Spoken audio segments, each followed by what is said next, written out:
Hello and welcome to Strange Paradigms. In this weekly show, we'll be taking a look into the news and headlines to pick out curious reports of the strange, the weird, and the mysterious.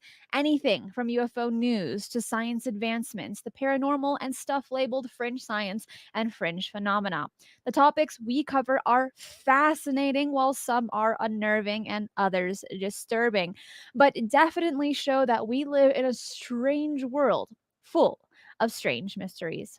The idea is for you, the viewers, to be able to offer your thoughts and input on the stories we cover in the live chat. Each news item we go over in the show, I will put all the links of them in the description box below once this live show is over, as well as chapters on the timeline index. Welcome to all of my first time viewers and listeners. I hope you find this show informative and that you subscribe to the channel and check out my other shows and content. Please make sure to share this video with anyone or groups or forums for those who you think will be interested, because the growth of this channel has a lot to do with you, my wonderful viewers and listeners. Last week, I held a poll and asked you what news stories you wanted more focus on. And the result was overwhelmingly for reports on UFOs and sightings. So this week, I will be covering some pretty interesting reports related to UFOs. Thank you so much, Mark Tasaka. I really appreciate you supporting the channel. And I would love to say hello to all of the viewers that are watching this live right now. We got a full house going on today, and you dropped in on a good day because we have a lot of really awesome stories and articles. And we're going to start with the UFO article first. I'm going to share my screen here and we can go from there. So here is a poll by YouGov America. And right here, it is asking 1 in 4 Americans say they've seen a UFO. Of those, 34 think it was aliens. Let's get into this article. What does this poll really mean? So the survey, which asked a random selection of the US population about their views on UFOs and extraterrestrial life, provided an interesting insight into opinions on the phenomenon and indicated a significant increase in the level of belief in alien life since the 1990s. So here, in this poll right now, we're looking at 34% think it was aliens. So when asked, do you believe that UFOs are probably alien ships or alien life forms, or that they have or do they have some natural scientific explanation? The results were almost a three-way tie, with 34% saying aliens, 34% saying don't know, and 32% saying that UFOs had a natural explanation. 32% saying there's a natural explanation. Now, when the same question was posed in 1996, only 20% said aliens, 29% said don't know, and a whopping 51% believed that there was a natural explanation. So this goes to show that in 2022, we've made some leaps and bounds on the belief of extraterrestrial life, and now that we have science kind of backing up this more as a fact that we're not the only intelligent species in our universe, it makes leaning on the side of the fence that aliens are real a little bit easier to do. Now, there was another poll, and I'm going to share my screen here.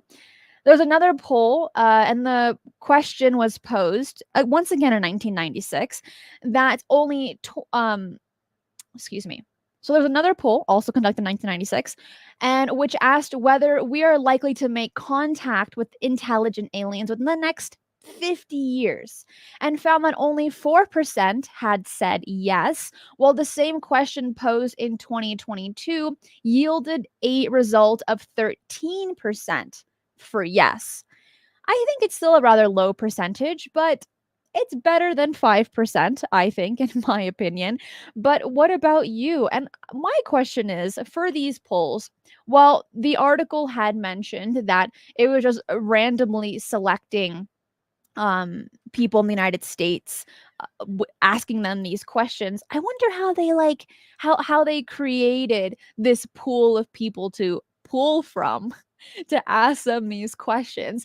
But I also think it's really fantastic that they did a comparison from today, in 2022, in comparison to 1996. Now, I made a poll and it says, do you think UFOs are alien, reverse engineered ET tech, all man made, or a mix of ET and human tech? Please answer that poll while we continue with this article because I want to hear what you have to say. And I know I'm not the only one that wants to hear it.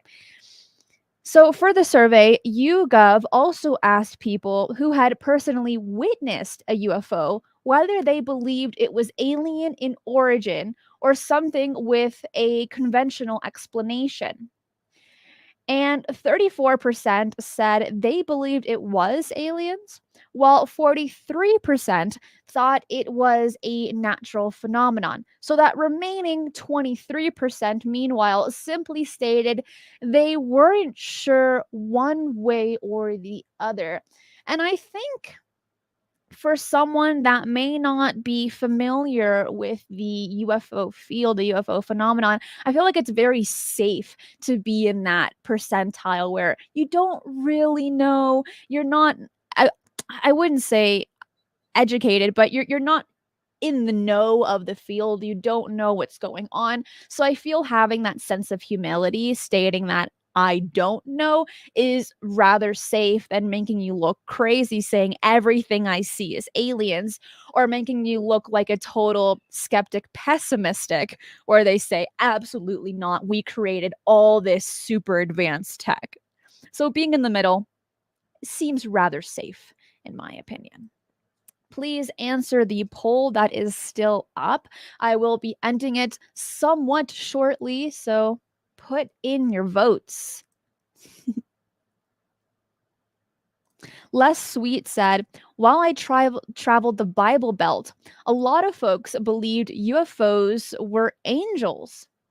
That is an interesting statement. And I think that maybe, just maybe, there were moments where we assumed a lot of the time things that we saw in the sky or things that we couldn't explain could have been angelic or even demonic. And I think that sense of maybe even a sense of lack of knowledge can entice that fear in people, making them confused, not knowing where to look and not knowing where to find that information.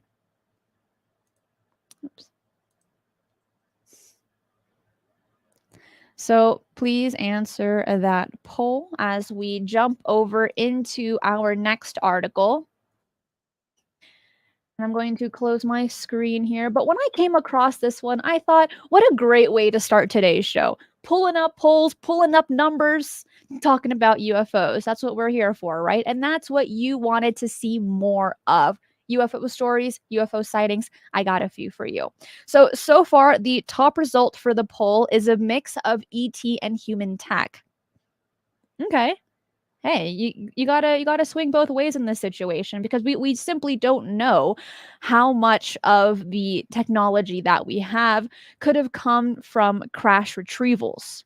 If for those that are familiar with that, we don't know, so we can just barely assume. Skyhawk, I want to mention yesterday I talked about Ghosttober because this month is Ghosttober. So if you have a calendar such as myself, scratch out October and put Ghosttober on because it's the spooky season. And I was thinking about you yesterday because you're the one that told me about Ghosttober and now I'm never going to forget it. Okay, so this next one is a little bit spooky, and I feel like we've covered it a few times, but it's becoming a bit more trendy in China. What am I talking about? I'm talking about robot dogs. Mentioned it, I think, last week about doing a test on how to make robot dogs more lovable. Well, in China, they're actually becoming popular.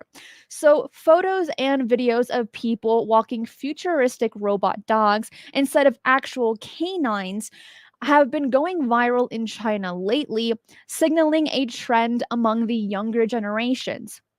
Robot dogs, inspired by the impressive creations of Boston Dynamics, have been available on China shopping platforms for a while now, but they've only recently started actually becoming popular. Although they are sometimes being described as soulless machines that can never compare to real dogs who love their owners unconditionally, there is no denying the advantages of robot pets, and judging by the increased number of people spotted walking their robot dogs in China lately, they may one day rival the animals they emulate. Sounds a bit spooky, but also, I think a little bit something that we should consider as well. So, why would anyone get a robot dog as a pet? And we've spoken about this before. So, you might ask yourself this question. Well, they don't require any food. You don't have to clean up after them. You don't have to spend a lot of time with them if you don't want to. They could, in a sense, be better guard dogs, right? Because you just kind of put a program in them and they protect you. They're not smelly. You don't have to bathe them because they're electronic, right? It's a bit dangerous if you just drop them in water, unless they're waterproof. That'd be very cool. But for the most part, they're just very easy to maintain because they're robots. That's it. So these are things that we got to ask ourselves. Well, according to several Chinese news outlets, the vast majority of robot dogs spotted in the streets of Chinese cities like Shanghai and Beijing are domestically produced and have a number of built-in features like following, rolling, sitting, running, and carrying a weight of about 5 kilograms, which is about 11 pounds, and a camera in the dog's head allows it to identify and bypass obstacles and even recognize its owners as well. Now, those robot dogs, they are, as I just mentioned, fitted with cameras very similar to GoPros as well, as they are recording what they're looking at. So, is this a good thing for privacy, or is it a good thing for personal security and safety? I also did a short earlier this week, a short video on YouTube, of a drone delivered by an armed robot dog built by a military contractor. So China is looking into using them in the battlefield as well. And it is pretty freaky about this drone just delivering an armed robot dog. Something that we've covered a few times here. I've actually made several YouTube shorts and TikToks on the topic because it's becoming more prevalent in our society today. And I think that it's something that we need to place into consideration. If you're for it or against it, that part doesn't matter. It's being knowledgeable in what's going on across our planet. Here's another photo of a robot dog right here. I have shared YouTube shorts of a dog with a semi-machine gun on it, and its aim was terrible, but I think that in time it will have better aim. And now that we're seeing drones delivering these robot dogs, they might not seem so cuddly as some of these people that have them might perceive them to be. Bit scary. So I just made another poll, and it's, do you prefer a real dog or a robot dog? And after you answer that poll, write in the live chat why you prefer one over the other. I've said this several times. I really like dogs. Don't get me wrong. I just don't think I would own a dog because of all the maintenance. I would have a robot dog for my motorhome to keep everything, to keep me safe and to be my security. And it's so much easier to maintain than a real dog. But at the same time, there is no affection there. There is no love there. It's, if anything, he's just another piece of security than anything else. But if I like saw a dog on the street, or like my friend has a dog, yes, I would pet it and love it and want to give it treats and obviously have the dog love me more than the owner. But aside from that, I wouldn't purchase one. Unless it was like this one dog that just really tugged my heart and I said, okay, you're coming home with me. But I'm more of a cat person. Love cats, all types of cats. Snacker says, my dog is fluffy.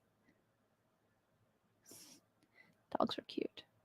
Mike says, open carry pet permit? That is a question worth asking. Skyhawk says, I prefer the one fully armed. Hey, look, if you're going to pay big bucks for this, which I'm going to tell you how much these cost in just a moment, if you're going to pay big bucks, yeah, you better go for one that's fully armed, right? For that security purpose. Laura says, I love real animals, but robots are cool. So why not both? What about like a cyborg dog? That'd be pretty cool. So let's talk about how much these cost. So the prices for Chinese robot dogs reportedly vast between about $2,000 to $14,000, depending on build quality, built-in features, and battery life. Now, the latter is a major deal breaker for a lot of people, as the average battery life, listen to this, the average battery life for this type of product is only, take a guess, 45 minutes. You're going to have a dog for 45 minutes and then you have to charge it. And I don't even know how much juice it needs to charge, how much energy it needs to get it fully charged, how many hours it would take for another 45 minutes. So, yeah, you're throwing in a lot of money for a very short period of time for whatever reason you want to use this robot dog for. Yeah, that number blew my mind. 45 minutes on average. Now, if you're using special features with this dog, if you're attempting to play with this dog, we can assume, and I'm just merely assuming here, it would require more energy, giving it a shorter lifespan, right? Average battery lifespan.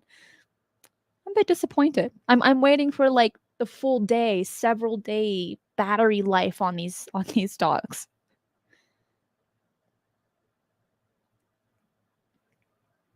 Yeah. Yeah, very, very interesting.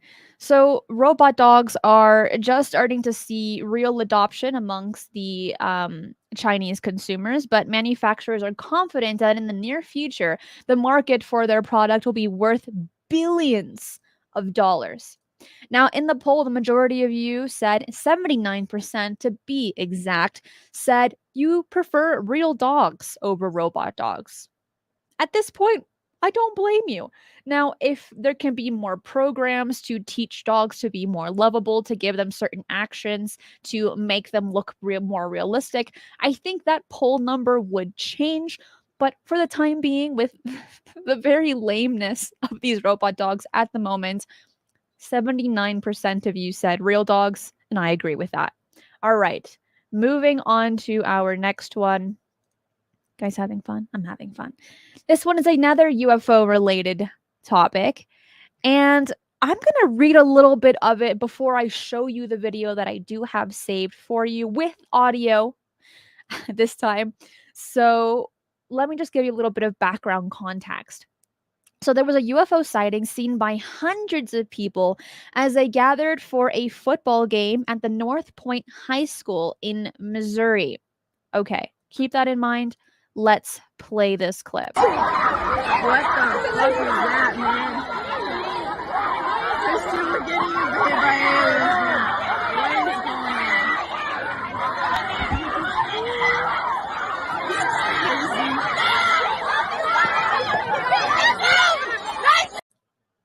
Okay, well, you can't really see the UFO. While you can't really see what's going on, you can hear the excitement of the people watching this event unfold. And I think that's a really key point whenever there is a mass UFO sighting, is that you want to hear the expressions of other people. And that way, it's a little bit easier to decipher if it's CGI or something a little bit more real, a little bit more tangible.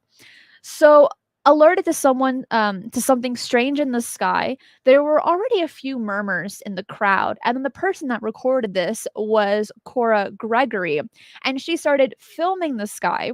But again, it was the reaction of the people that really capture us, the viewers, into watching this video. She stated, I came to notice it when I heard a few people saying things like, "What is that? Did you see that?" And while I continue reading this, here is a kind of more zoomed in photo of the object that they saw. And you can come up with your own conclusions on what you believe it was.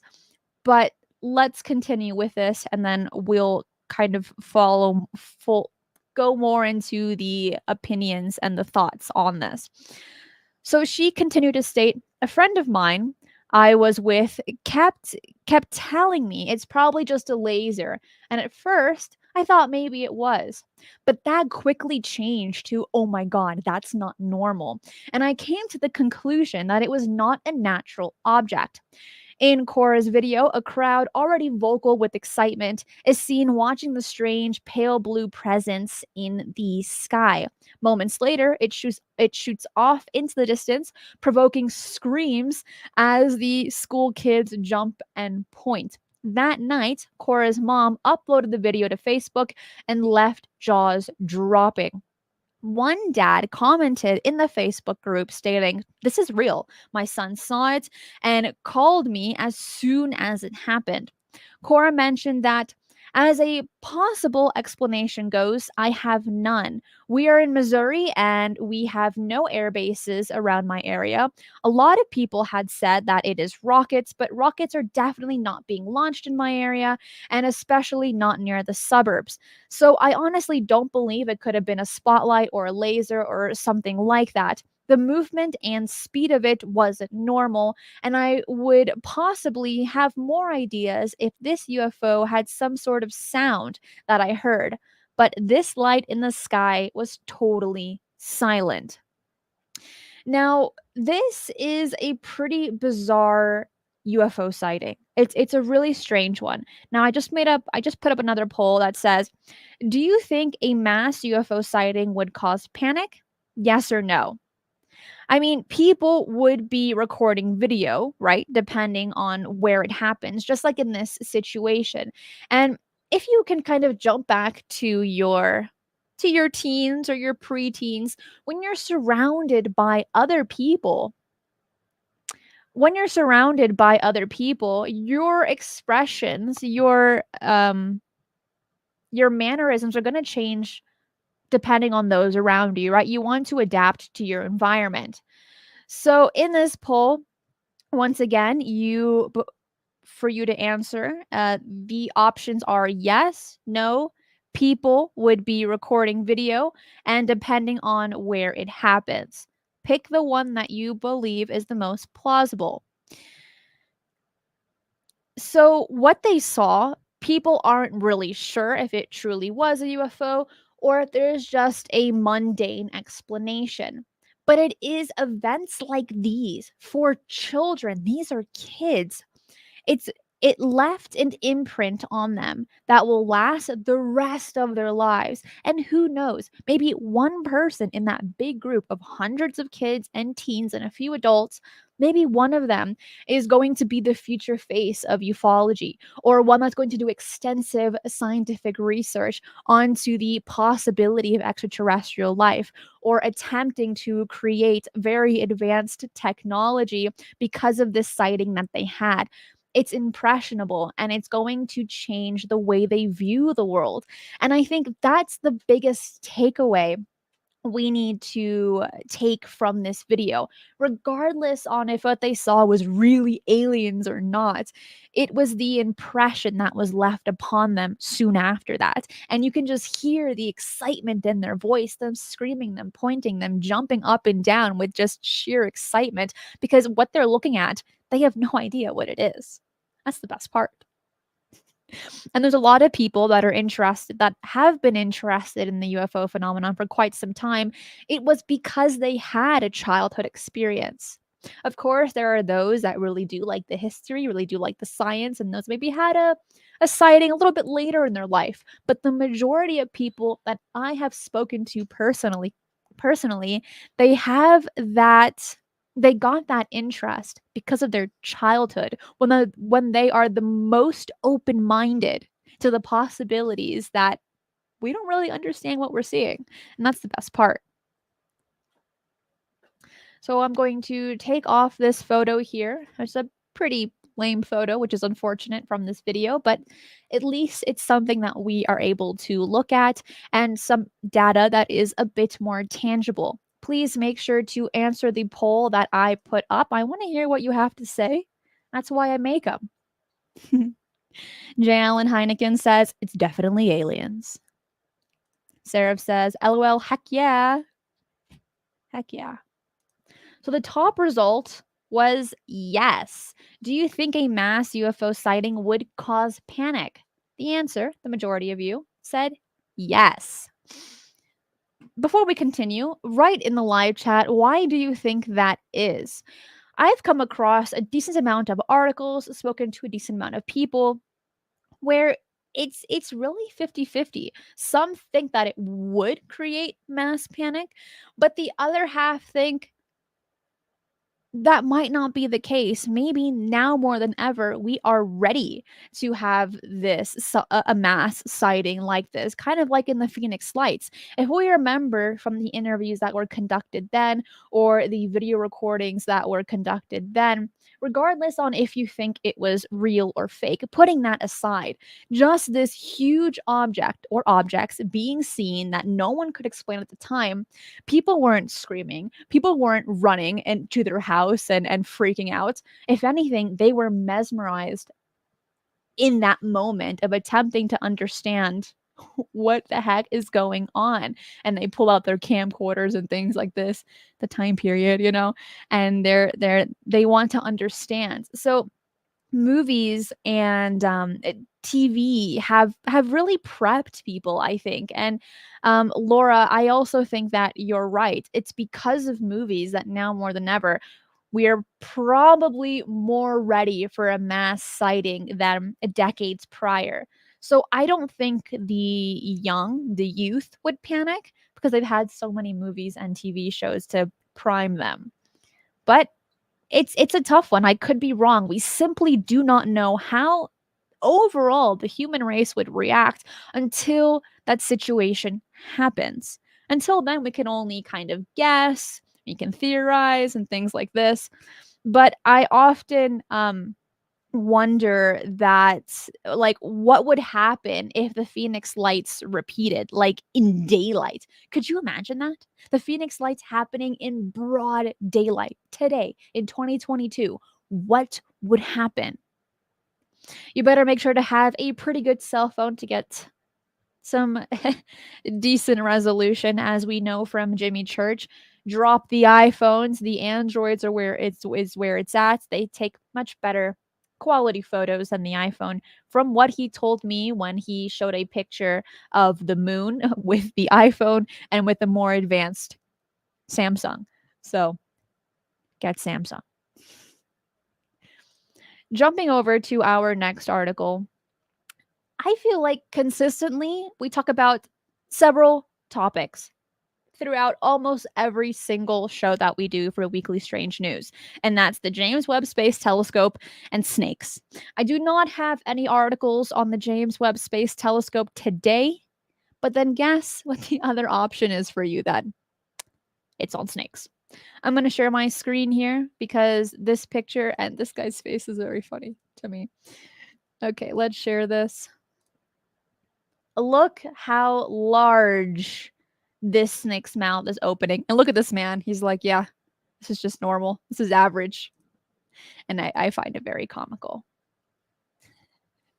I would like to mention, for those that are scared of snakes, no need to worry here. We're not covering anything scary. If anything, we are going to debunk some myths, which I was very shocked on, not going to lie to you, but also cover some very interesting facts. I would like to mention that I created a short today all about spiders. So if you are scared of spiders, do not watch the short. But if you're not, highly recommend it. It's terrifying. So just don't go to Australia during the monsoon season because you're going to see a lot of spiders. Very scary. Jumping over to this article, Burmese pythons are just incredible eaters. And we have very specifically talked about the Burmese pythons previously during a contest that was held in Florida to remove this invasive species. And the person that could collect the most pythons got a money prize. I think it was like $2,000 or something. So keep that in mind because we're going to talk about something very similar here in this article. As we've been told, when it comes to the Burmese pythons, they're able to eat like white-tailed deer and very large other mammals. So is there a limit to how far these slithery carnivores can stretch their jaws to wolf down big prey? Well, these pythons are massive compared with other snakes, reaching about 18 feet in length, about 5.5 meters, and weighing up to 200 pounds or 91 kilograms. However, a study published in a scientific journal found that their girth isn't what determines why hungry pythons can devour supersized meals. Instead, the secret lies in the snake's gape, how widely they can open their mouths. Now, biologists from the University of Cincinnati wanted to test just how far euthanized Burmese pythons could stretch their jaws for a snack. And it's widely and falsely believed. This blew my mind. So it is widely and falsely believed that snakes can dislocate or unhinge their jaws to swallow prey. In reality, an elastic piece of connective tissue stretches from the snake's brain case or cranium to its lower jaw, thus enabling the animal to gobble ginormous grub. Say that 3 times fast. Gobble ginormous grub. Like, that is very difficult. So, this I'm not gonna lie. It I didn't know this because I also believed that snakes were able to unhinge their jaws like what I thought I was taught in school and able to devour ginormous prey. But that's not the case, and this is widely believed. So if you also didn't know this, join the club. Bruce Janey, the study's lead author and biologist and professor at the University of Cincinnati, told Live Science, the key thing about snakes is that they don't dislocate any joints at all during the process of swallowing their prey. But the joints they do have between their bones are extremely mobile, unlike human jaws, which are one piece. In snakes, it's two pieces. And in between those two pieces are connective tissues, skin, and muscles. In the study they did on the pythons they had in the lab, they tried to see about how large the mouth could open. And the largest probe was 9 inches. I have a measuring tape right here, and I'm going to just kind of show you how big that is. That's pretty big. On average, a person can open about 3 inches, which is like this. This is pretty tiny if you look at that. And then this python that they did tests on was about 9 inches. Now, those were the only ones that they had in the lab. There are bigger pythons that can probably open their mouths a lot bigger than that. But from the ones that they collected that were euthanized, 9 inches was their biggest one. There's another picture. I mean, it's the same picture. This one makes me laugh every time. And there's another photo of just a comparison. So only one snake was able to stretch its gape wide enough to accommodate the giant probe, as we're looking at here. And this was a python that weighed roughly about 130 pounds, about 59 kilos, and measuring about 14 feet long. So the Burmese pythons are plentiful in the Florida Everglades, but are invasive. They're an invasive species that just really mess up local animal populations. So that's why they were able to do these types of tests and, not feeling bad about it.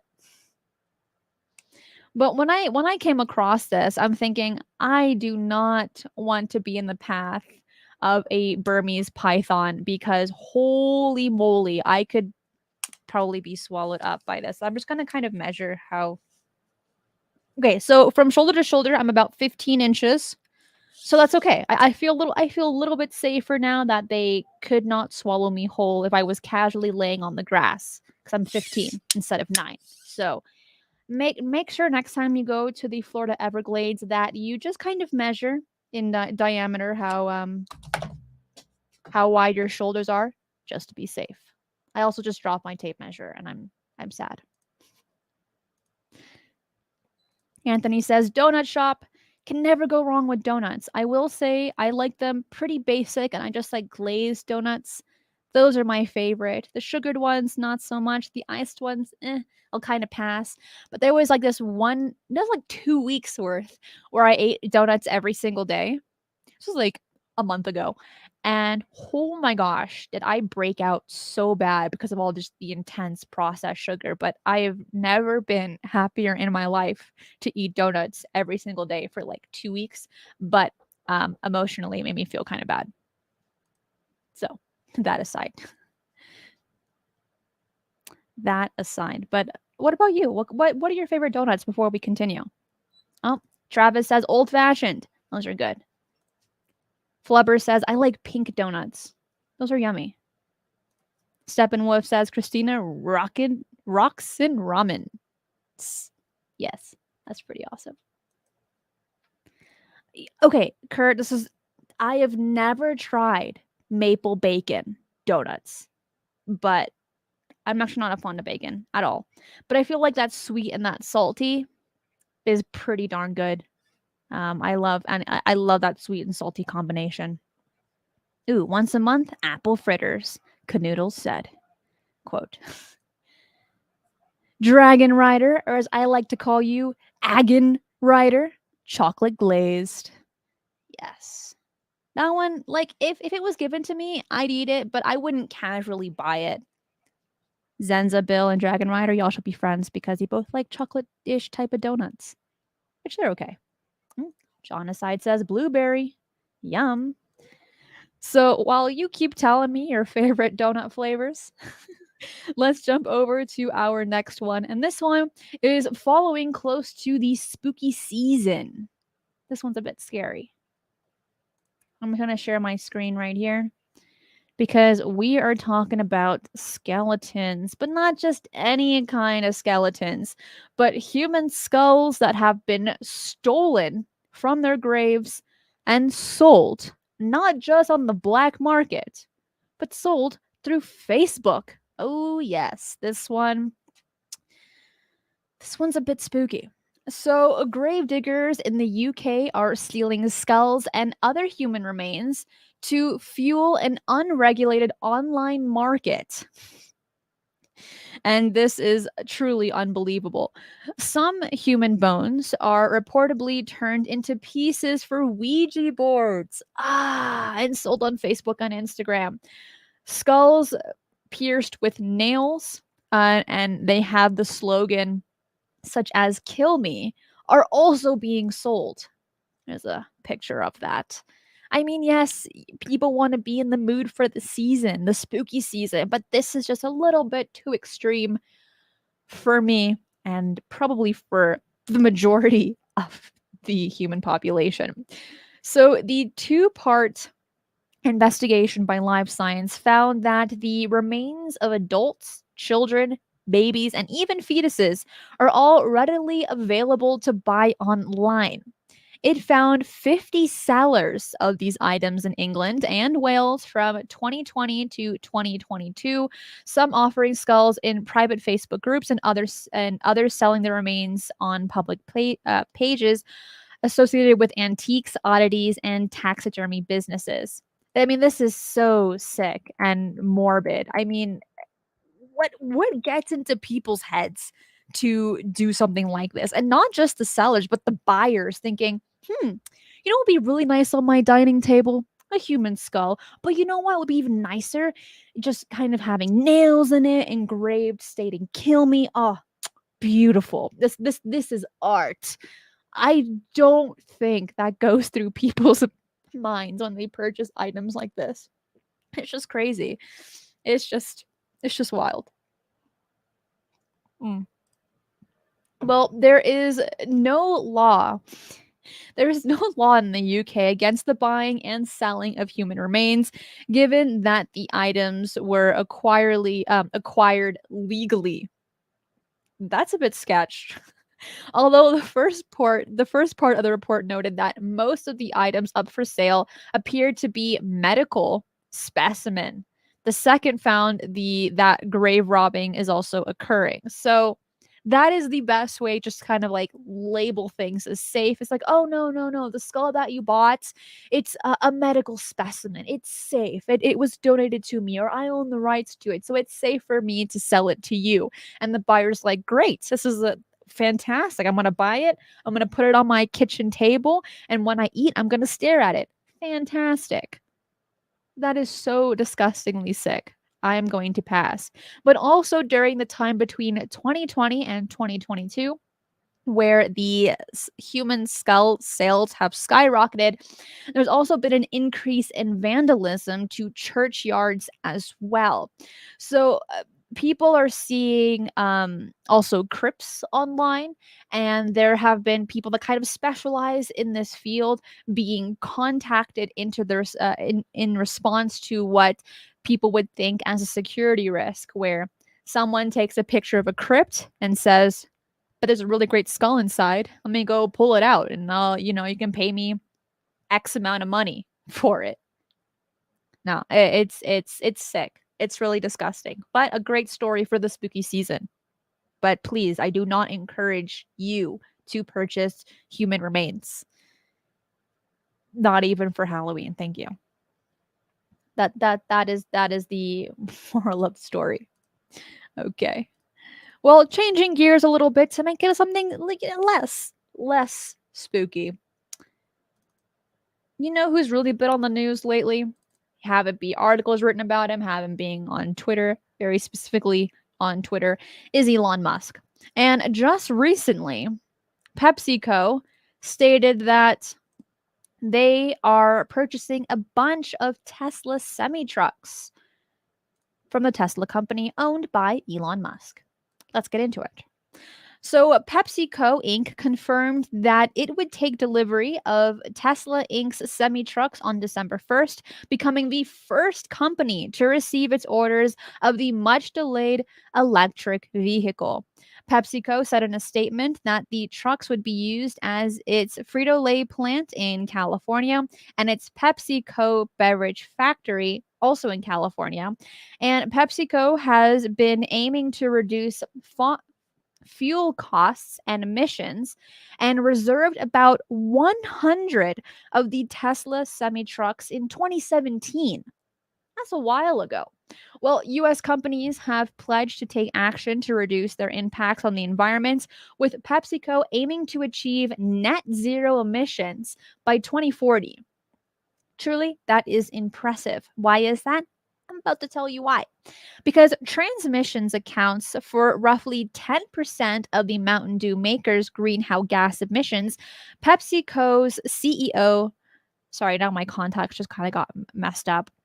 So the CEO had mentioned its company-owned fleet traveled 1.2 billion miles last year alone. Last year alone, 1.2 billion miles. So the fact that they want to achieve net zero emissions by 2040 is incredibly impressive with that amount of travel they did in just 1 year. So Elon Musk had mentioned that with these semi trucks, that they could travel about 500 mile range. And he also stated that they are super fun to drive as well. I don't know. I drive something like that kind of big and with a bunch of products, I'd be a little bit nervous, but people are paid pretty good to be truck drivers, which is great. So, Musk initially said the trucks would be in production by 2019, but the timeline has been delayed by years due to part shortages. Other companies include Walmart Canada and a few others have also placed pre-orders on these Tesla Semitrucks, but they didn't comment on their orders or delivery timings when asked about this. So we'll kind of see what happens in the near future. But it is very cool and for the environment, but there's also a lot of people that just aren't really pro Tesla. I don't have one. I have this fear that like if I'm driving in the middle of nowhere, there's not going to be a place for me to like charge it, compared to gas. That's just me. But it is something that's becoming a little bit more trendy. And Elon Musk, by the way, is apparently going ahead and buying Twitter. Not sure really how I feel about that, because I know that a lot of people get triggered by his like political views, but I don't actually know what they are. I really have no clue, but he does seem to be to be like the leading figure for commercial space projects among other business ventures, of course. But he is a controversial figure for sure. He really is. Flubber says, range anxiety. Yeah, I'm with you on that one. I am with you on that one. See, Dragon Rider, I'm totally with you. Wow, 1.2 billion miles? I can't even wrap my head around that. That's how many times, that's how many times around the world? I have no idea. But that is an insane number. Pretty wild. Pretty crazy. Okay, well, while you wrap your mind around those numbers, let's jump over to our next article because we are speeding through these, but we also need to be ready for the Halloween season. That's what we're here for because it is Ghosttober. Yeah, I show my post-it note, but you can't read it with the lighting. But it says Ghosttober on there. Forget October. And with Ghosttober comes Halloween, the best holiday of the entire year is Halloween. So there was a question that I think a lot of us ask, and I think today is a great day to cover it, and that is, why do we wear costumes on Halloween? What is the purpose other than you wanting to live your fantasy of being a really scary or really, cute character? And I'm going to share my screen here just as a visual aid. I mean, for me, when it came to Halloween, it was trick or treating, getting free candy from strangers. Wow. Living the dream as a child. If I could still trick or treat today, I would. People think I'm like 16, 17 when I don't wear makeup. So I could easily pass of getting candy for free. So there's just a picture of a clown while I read this article to you. So, where did the practice of wearing costumes on Halloween originate? Some say the festival has its origins in pre-Christian traditions that mark the changing of the seasons. The ancient Celtic festival, which was also a pagan religious tradition that would welcome the end of summer harvest and the changing of seasons. According to the Library of Congress, Celtic people believed that during the festival, spirits walked the earth. Later on, Christian monasteries introduced All Souls Day on November 2nd, which perpetrated the idea of the living coming into contact with the dead around the same time of year. And then you have the Day of the Dead, originally practiced by the Aztec people that reside in Mexico, which happened, and their Day of the Dead was about November 1st. So this is all kind of the same thing with different cultures. The Celts believed that around this time of year, the veil between the living and the dead was thinner, and spirits could walk the earth. This is where the costumes came in, worn as disguise by festival goers, so they could avoid being terrorized by the evil spirits walking the earth during this day. Okay, I mean, worth considering. Well, according to history.com, in addition to causing trouble, and damaging crops, Celts thought that the presence of otherworldly spirits made it easier for the Druids or Celtic priests to make predictions about the future. So, for a person entirely dependent on the volatile natural world, these prophecies were an important source of comfort during the long, dark winters. So, hiding behind their costumes, villagers often played pranks on one another, but they would blame the spirits. Masks and cover ups came to be seen as means to get away with things. And that's still the case. That is still the case, where I can imagine a good amount of people dressing up in costumes and egging people's houses or throwing toilet paper on trees. But because you're wearing a mask and a full-blown costume, no one's going to know that it was you probably terrorizing your best friend or the neighbor that you just despise because their dog constantly poops in your yard. I am not speaking from experience because I don't have a yard, but I wouldn't do that.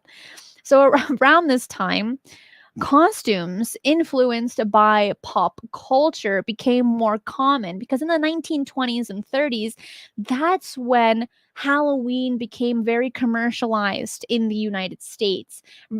It's kind of like in between the summer season and Christmas. So marketers are like, "Hey, what's a good way to make more money? Let's sell costumes. Yeah. Sell them for like a good amount of money and decorations. And you know what?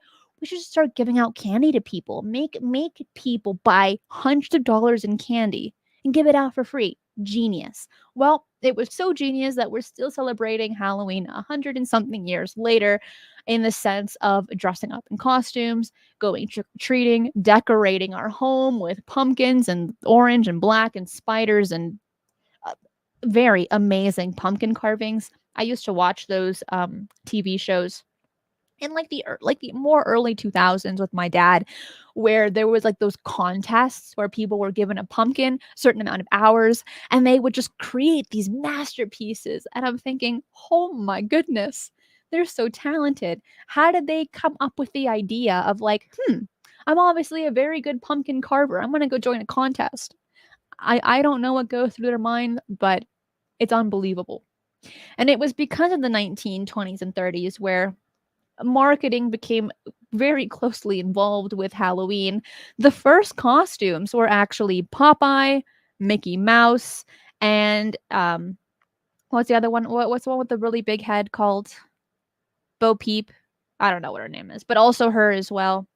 And it's just become a holiday that touches so many of our hearts. I love Halloween. Halloween was a really big deal for me as a child, and I know it is for a lot of kids as well, but for me personally, and I'm going to share a personal story here. For me personally, from the age of like 6 to about 14, my dad used to make all of my Halloween costumes. He was just so creative in making like the most intricate stuff. Have it be Frankenstein, but like creating my own like suit and shoes and stuff, to being a mummy where he had to actually dye bed sheets in tea and then cut it, like each strip, and sew it by hand to a jumpsuit. He dedicated so much time for me and my costumes to make Halloween the most memorable experience for me. And to this day, it holds a very special place in my heart because that was probably the happiest time of my life every single year, is making a costume, dressing up, going trick or treating, and every year always attempting to get more candy than the previous year. I was a competitive child when it came to candy. I'm not competitive when it comes to sports. If you win, great. I'm proud of you. I'm happy for you. But when it comes to candy, I need to have more than you. And so every year we would like weigh this bag of candy and we would like write it down and said, "Okay, next year you got to up it." So I would go out earlier, leave later. I had secrets on how to gain more candy, and I'm not going to share that with you. But let's just say every year except one year, I always got more candy, and I would eat it in like 2 months, which is the worst part. I used to like stash candy in my backpack, take it to school, eat it throughout the day. But that's also how I attempted to make friends. I was that kid that would tell you really weird, strange facts, attempting to impress people. But then also, I would give them free candy to be like, "Hey, you want to be my friends? Here's some candy, buddy." Yeah, it didn't work. I was just gonna put it like that. But Halloween is fantastic. It is my favorite holiday. Personally, Christmas is okay, not as fun. Now, I just made a poll and it says, "Do you miss dressing up and getting the candy for trick or treating?" Because I'm gonna say yes. If I could answer my own polls, it would be yes. But I can't answer my own polls, so if you want to say yes as well, totally agree. I know that for adults, you have like these kind of Halloween type parties where you have candy, you can also dress up, things like that. It's just not as fun because you don't go from house to house to house unless you have kids and then you steal all their candy. Genius, by the way. But just like Halloween parties, I'm not really a party goer personally. So for this poll, your options are yes, no, I still do it, and I eat all the candy now instead. You buy those big chunks of candy, and instead of giving it to kids that knock on your door, you just eat it all and you watch scary movies. Guilty. That's me. And also like kettle corn popcorn dipped in caramel. Wow. So good. If you haven't tried it, totally recommend, but you will probably get cavities. So if you're scared of cavities, don't try it. So far, 58% say yes, they miss it. Hey, you can still go for it. Just like grab your niece, your nephew, a younger one, your grandkids, your kids, make them go trick or treating, but it gives you an excuse to also go and dress up and to steal the majority of their candy. I could talk about Halloween all day, every day, but that's not what you're here for. You're here for all the strange weekly news. So let's move on. This one is another UFO related story. I don't know where my picture is. Oh, here it is. No, that's not it. Da-da-da-da-da. Here it is. I'm going to share my screen here of a man who had a UFO sighting. Okay. So this is UFO investigator Ben Walgate, and he was about 7 years old when he came face to face with an extraterrestrial in his local woods in the UK. So he's now 35 years old, and he travels to spots across the country where there have been recorded sightings. And he spoke to the mirror about his experience, and he claims that he came across what he believes was an alien in broad daylight after wandering into a forest in North Yorkshire as a boy. And Ben had been on his way back from a camping trip as a Cub Scout at Snowball Plantation near York. So venturing up as a small wooded area, the youngster, as they mentioned in the article, spotted just this weird clearing in the middle of the forest. And that's when he saw some unknown creature about 25 meters to his left, relatively close. Ben said that he saw this spindly green creature with a tiny head standing up on 2 feet and went over 6 feet tall with oversized limbs. He described it as walking with a stoop, as if struggling to stand up or clumsily trying to keep a low profile. He also mentioned that the wooded area wasn't that dense, so that he got a pretty good look at this thing.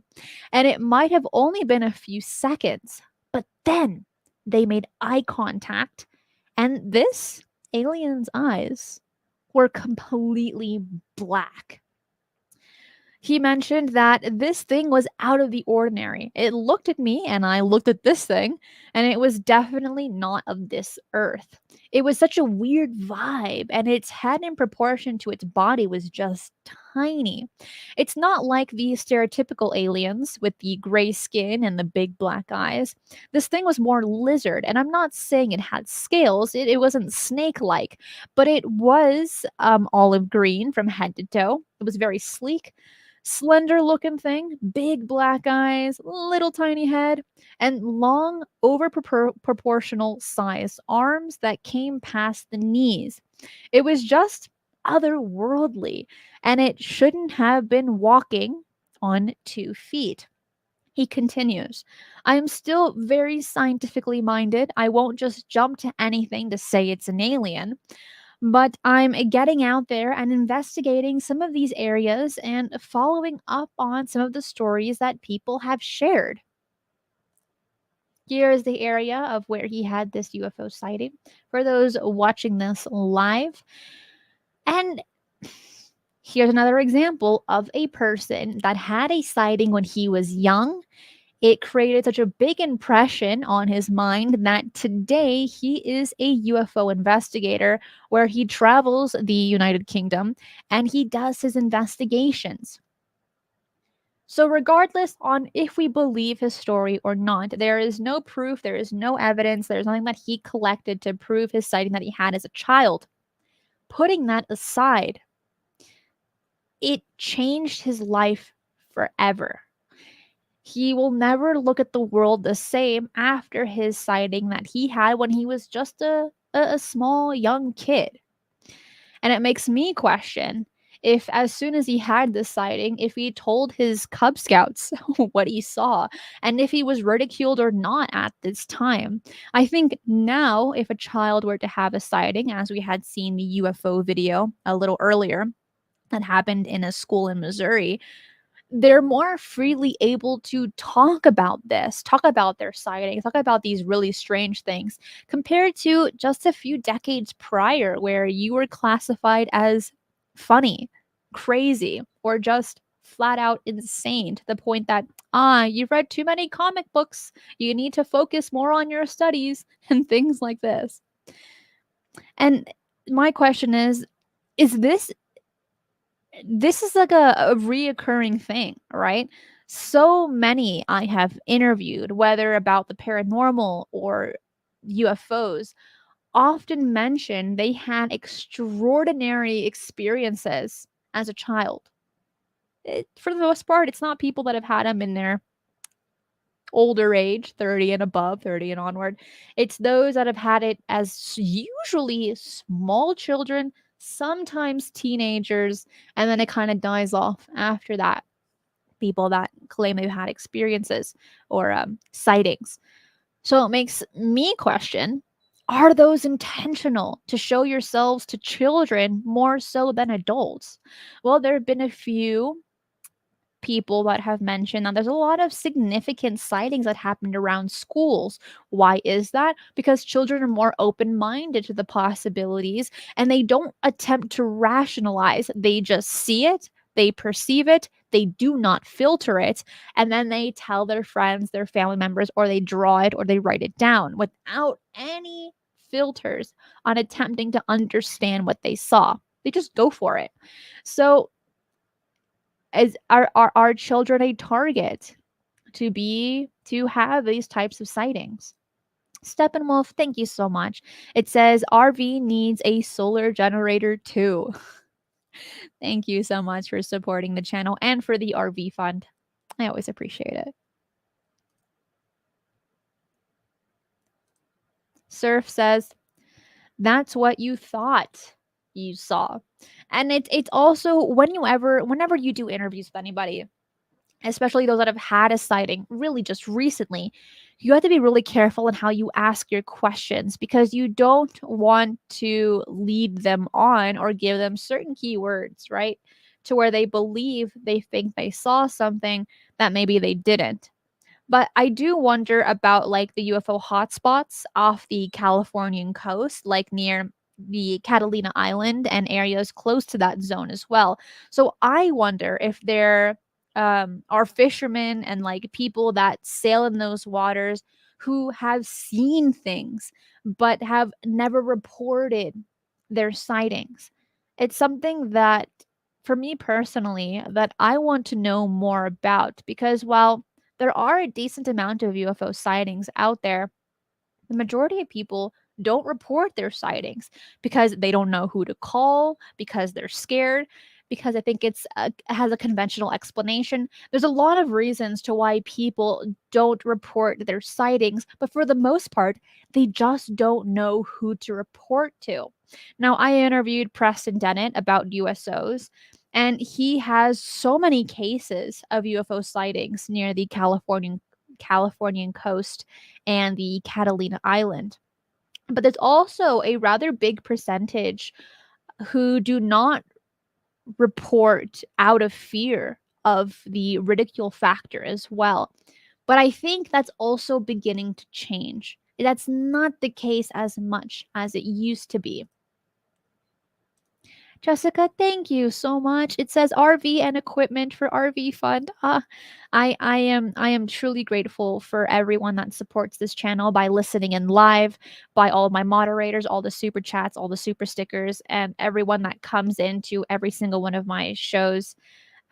I will state, Jessica, that I got some pretty sweet equipment for doing outside filming.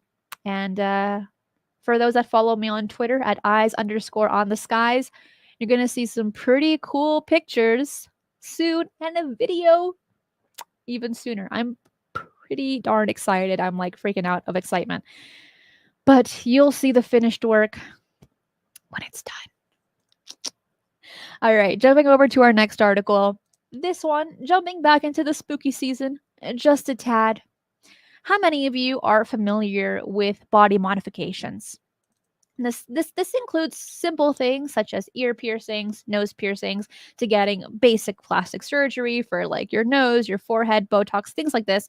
But it can even go a little bit more extreme than that. And well, there is one person.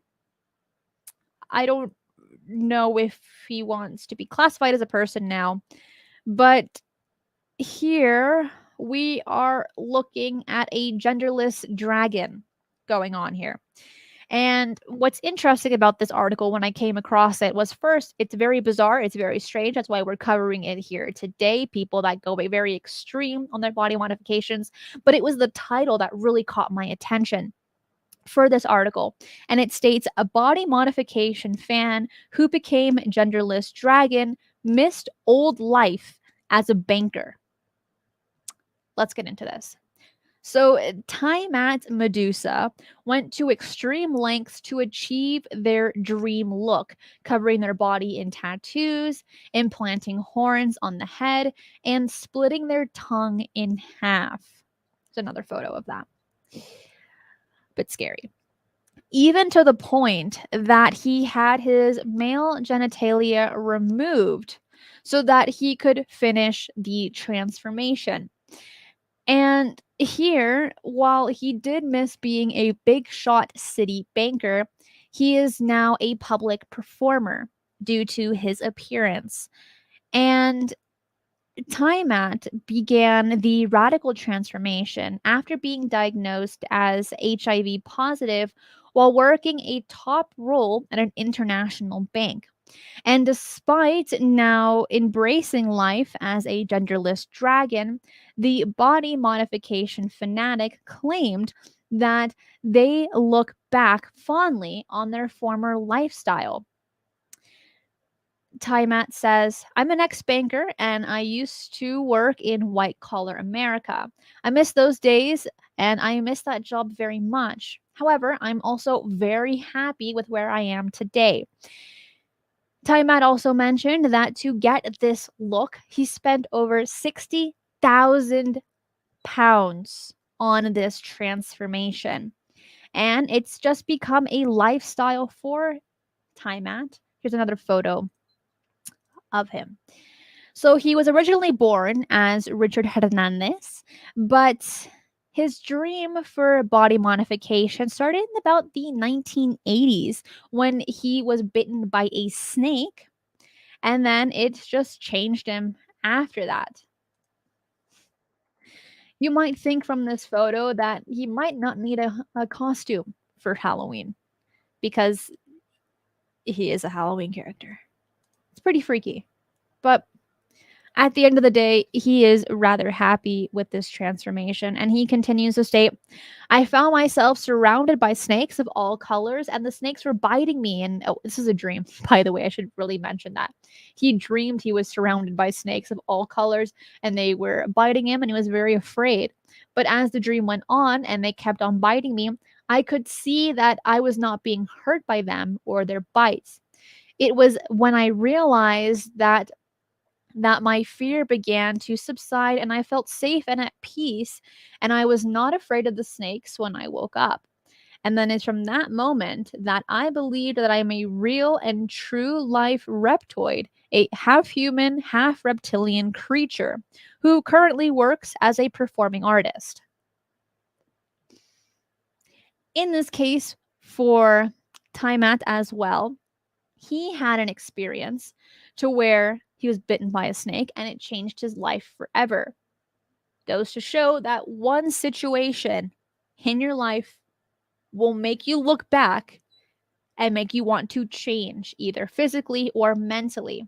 But here is what I wonder: what the heck will he do when he gets older and suddenly changes his mind? And also, how does his body, his immune system, handle all of this damage that we're seeing here? A split tongue, tattoos, horns, removed genitalia, and there's probably a few other situations as well. You got missing ears, as you can tell from this photo. And look, it's just totally ripped out. I mean, it's extreme. It's extreme and it's strange, and that's why we cover it. You can also see the bone nose change as well. There's a nose job to the point where he spent 60,000 pounds to change the way Tiamat looks. It's thought I would cover it today with you. So this one's definitely a strange one. Well, we are almost done with these articles today. I got a bunch of really pretty bizarre ones for you. This next one is about Gordon Cooper. Before I even continue, who knows who Gordon Cooper is? Of course, he's probably the most famous person when it comes to space of all time. But I know for those that are just jumping into this field may not know this name, and that's totally understandable. So before I continue, someone in the live chat, tell me who Gordon Cooper is. I'll even share a picture here.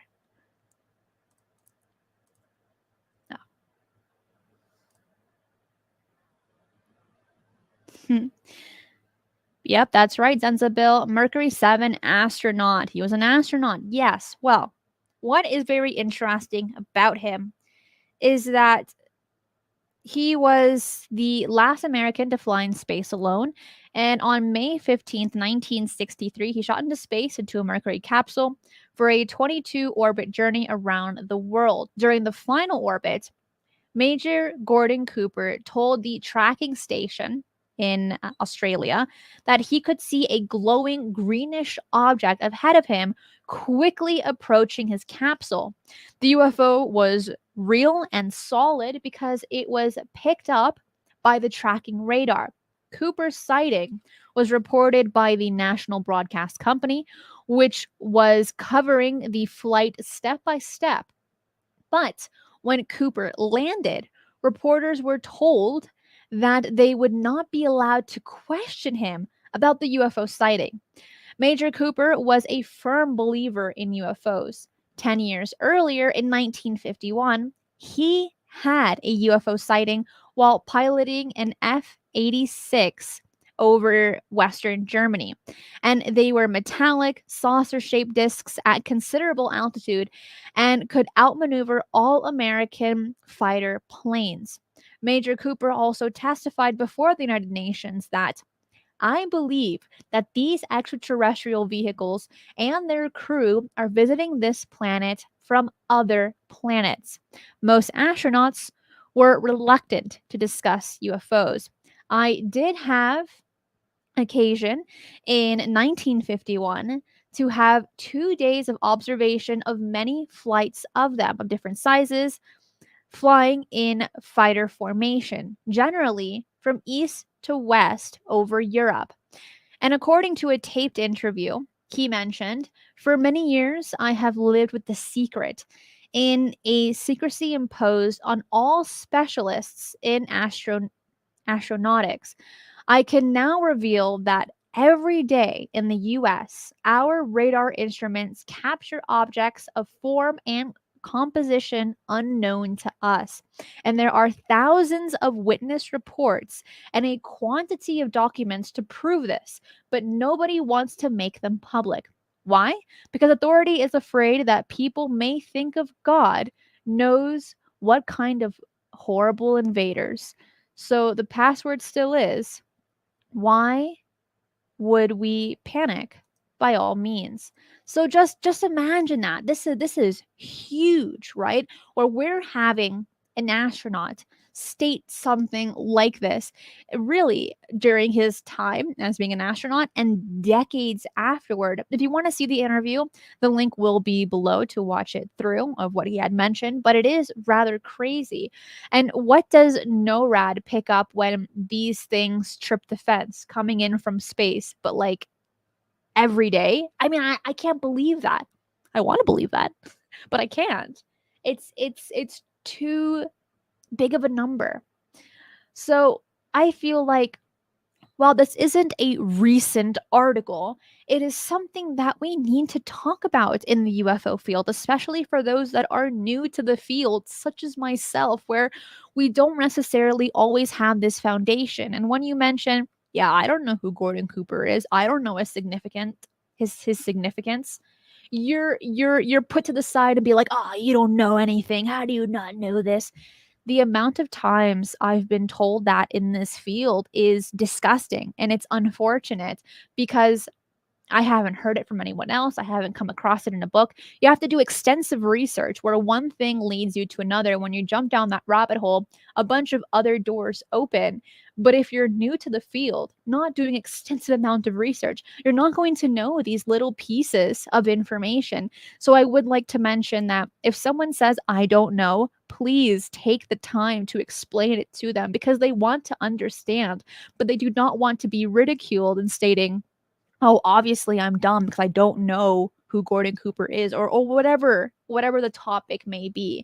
And look, so many of my peers in college do not know this history and even basic NASA history. So they can tell you all about historical baseball games and results, but mention Apollo astronauts and it's just a blank stare. It's so sad. So we need to take that initiative on if they have a question to answer it thoroughly. So I asked them if they believe in aliens, and they say yes, of course. Why not? It's just a shrug of the shoulders. But there's no background knowledge. And that is why I do what I do here on this channel. It's to give people that foundation. And my channel is all about journaling my adventures and my discoveries and the information that I stumble across because I know I am not the only one that is going into this field practically blind. I have to learn everything anew from the very bottom upwards. That's what this channel is all about and all of the shows that I conduct here on Strange Paradigms. But I would like to state that these mysteries, they make life so interesting. It makes you take a step back. It makes you look at the bigger picture and to where your problems become so insignificant because you're looking at so much more out there, not just on our planet, but across our universe. The stories that have been told not only by our ancestors, but even some more modern ones as well, where you think, wow, really? It's pretty fantastic. So I think that we are very lucky here in this field to constantly have our minds piqued with curiosity. And I've taken depressed students out on sky watches at night because I am in a student depression care group. It's like a buddy system, and talking to them about the stars, the planets, exoplanets, the possibility of life out there. And I can tell you, it changes their mood. It really does. And it opens their curiosity, and it makes them take a step back and realize, maybe I need to think about these things a little bit more than maybe my own issues or my own emotions, because there's so much more to life than we can perceive, and more than what I thought as well. And as you can tell, I'm very passionate about these topics, not only for myself, but to get other people involved, because it's a game changer for them, for me, for you, for everyone. So just a little bit of a rant there. We have just a few minutes left, so let's cover one or two more articles.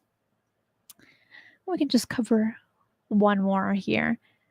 We're still in the Halloween season, and you know what comes with October? Pumpkins. Pumpkin everything. Pumpkin lotion, pumpkin spice latte, pumpkin pie, pumpkin soup. Love pumpkin soup.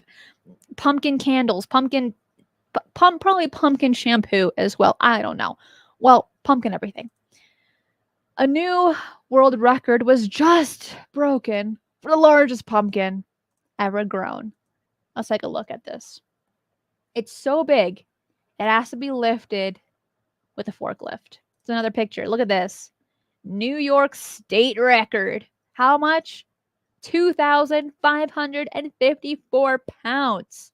Pumpkin. Imagine how much pumpkin pie you can make with that. I don't even know how you would like fit it in the oven, to like make it into a puree, which between you and me, and please don't tell anyone, I don't really like pumpkin pie.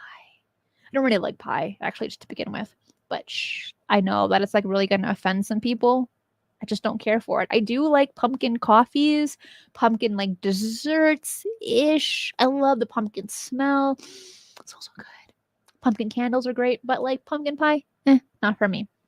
So this pumpkin here just set a new US record for the heaviest pumpkin, and it was grown in New York, being about, once again, 2,554 pounds. Wow, that's a lot. So the state and national records fell over the weekend at the Great Pumpkin Farm in the Buffalo suburb, where you have all of these people, as you can see in the picture, posing for their great harvest this season. Yeah. Now, I would like to mention that this pumpkin just barely beat the previous record, which was 2,517 pounds. A pretty close call, but it seems like these people have a bit of a greener thumb.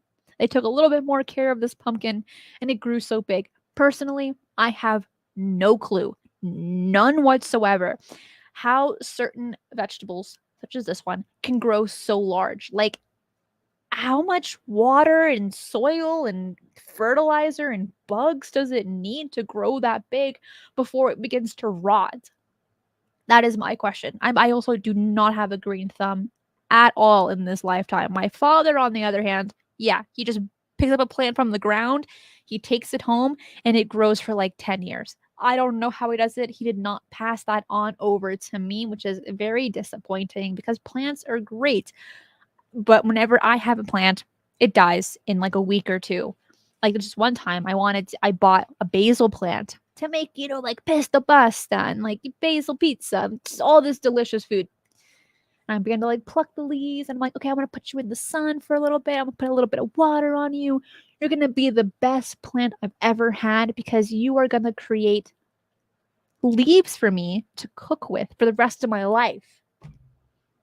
Lasted 2 weeks. Then I bought another one thinking that, maybe it was just me. Maybe it was just this plant that messed up my green thumb. Let me buy another one. That one lasted less than 2 weeks. So I am just not blessed with the green thumb, and that's okay. It breaks my heart a little bit, but it's fine.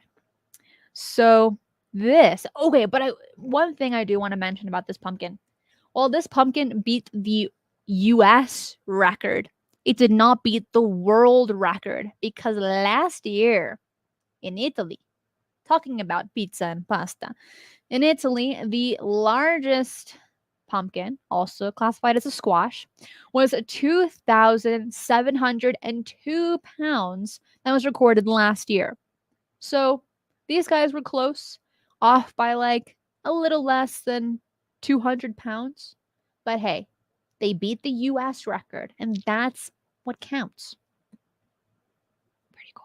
I think a great way to end today's show on a high note about pumpkins, about Halloween. I love October. And then I also love snow. So I'm also excited for December for the snow. But I'm not that type of person to like buy Christmas gifts. I said, look, here's a gift card because buying gifts makes me really stressful. Makes me very stressed because it is stressful. So I don't like that. But I do love the snow and the hot chocolate and like all the hot drinks and hot apple cider is decent. It's grown on me over the years. It's kind of good now. But Halloween, best time of the year because you get fall and you get pumpkins. And that's how we're going to end today's show. It's Ghost-tober. That is right, Jessica.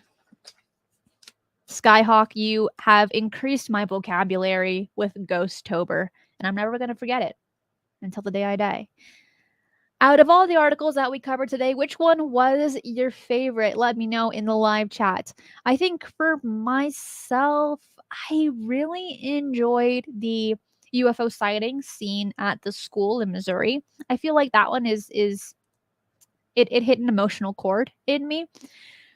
But what about you? Which one was your favorite? Also, please, if you come across any strange articles, email them to me.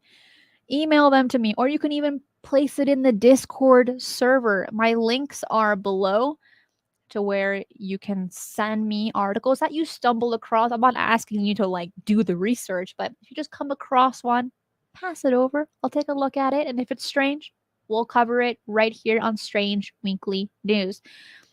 Come over to the Discord server, to the after show chat, where we can all hang out and chat for a bit. Also, follow me on Twitter at eyes_on the skies for all my news and updates. That's where I place really all of my updates when it comes to shows, show topics, and things like this, and also things that I find that are pretty bizarre that I want to share with you. That is the best place to follow me on, the best platform, right next to Discord, and obviously right next to YouTube. Keep in mind that I post shorts, YouTube shorts, almost every single day. This last one is all about spiders. So if you don't like spiders, don't watch it. If you think spiders are like okay, or if you want to be a little bit scared, definitely watch this next YouTube short. I want to wish you all a wonderful weekend. Make sure to stop by on Tuesday for Shifting the Paradigm. I got a special guest for you, which I'm pretty excited for. But right now, it is a surprise. So, you know what I didn't say today? I didn't say the word puck wedgies. Puck wedgies. Gotta say it every show. So be safe. And remember, keep your eyes on the skies.